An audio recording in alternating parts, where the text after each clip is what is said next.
Motema ezanelika Yesu yende moya tongo Atana katia molile ya kotelema na nyango abenga mana nzambe po asukela na soni Yesu yanga ya motema Floridesima indelegros motema ezanelika Yesu yende moya tongo Atana katia molile ya kotelema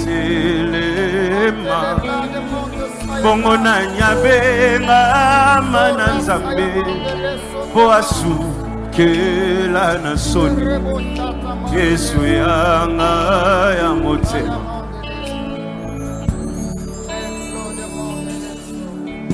motema ezanelika Yesu yende moya tongo Atana katia molile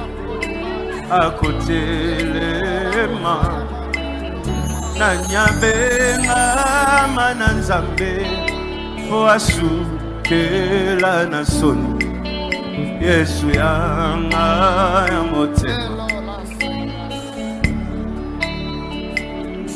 Je ne sais plus quoi te dire. Je sais seulement que tu réussiras. Je ne sais pas comment ça va se faire. Mais tu réussiras. Que mon Dieu t'épargne. Que mon Dieu t'emmène loin des erreurs. Car tu as une famille à changer. Une génération à influencer. Tu as un monde à sauver.